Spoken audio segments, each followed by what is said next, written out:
Good morning, everyone.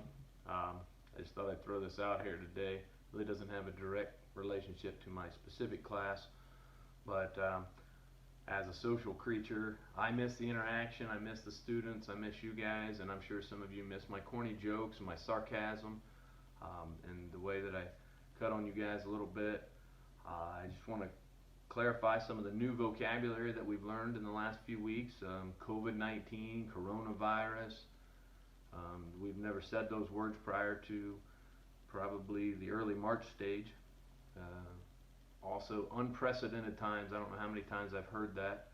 The word quarantine, social distancing, which it's not comical, but luckily enough we live in Northwest Ohio, which makes it easier to social distance than others, since some of us live on roads that have only a couple houses per mile. Reminds me of Barbara Mandrell's song, "We Were Country Before Country Was Cool." When I moved to Northwest Ohio from Southern Ohio, I moved up here for the great people. Particularly one, my wife, of course, but the people up here are fantastic. That's not a cut on Southern Ohio. That's just saying that I know that the people from Northwest Ohio are fantastic people. They're hardworking, determined people, and I've learned that there are three types of students in Northwest Ohio over these last years. There are students who give it their all. They give us everything they have every minute of every day, and we appreciate those students tremendously.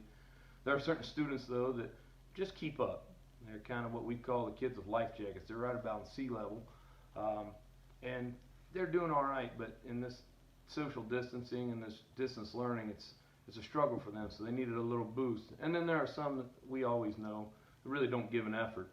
And we really need to reach out to those kids. If you have friends out there you know that are falling behind, please reach out and give them a boost. Let them know that their effort needs to happen. I would also say when it comes to teachers, there are three different types of teachers as well.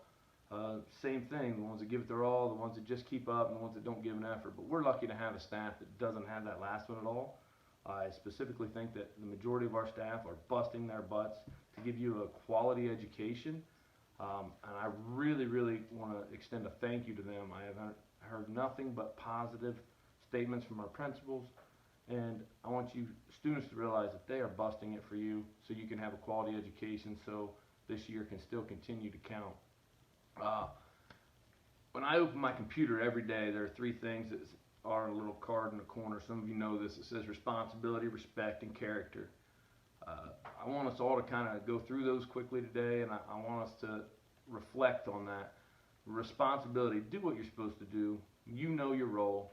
Do it to the best of your ability. Respect, I understand that not everybody's situation is the same, but we need to respect those situations, and we need to treat everyone fairly during these situations and these times. Character, who are you when no one's looking? And that's where it's very difficult today with these distance learning. No one's really watching over your shoulder every minute of every day like they do in school. So your character will really show through. Take a look at these three in regards to yourself, your responsibility, your respect, and your character.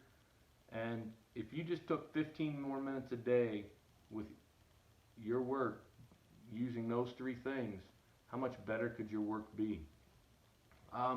In closing here today, I want you to stay positive. We're all learning this process as we go. As Mr. Eating would say, we're building the airplane mid-flight. That's a very difficult thing to do if you think that through. And again, I want you all to know that a man named Paul Harvey said once, in times like these, there have always been times like these. And what Paul Harvey's saying there is, even though none of us are old enough to remember the 1930s outbreak of polio, and I checked with Mr. K and I checked with Mrs. B, they weren't around for that either, so I know none of you students or your parents were probably around for that epidemic. But there is an epidemic that typically hits our shores about every 100 years. In the 1830s, there was cholera, and there was a few in between cholera. And I talked to an Indian friend of mine the other day, and he specifically said that he remembers his family being wiped out in the 1630s, and he said that if they try to give you free blankets, don't take them, they got smallpox. All right. Joking aside, we have to think ahead here, and we have handled so many things like this in the past. We just need to be smart, be safe, and again, Others have handled things like this before, so there's no reason we can't do it as well. Stay smart, stay healthy, and stay safe.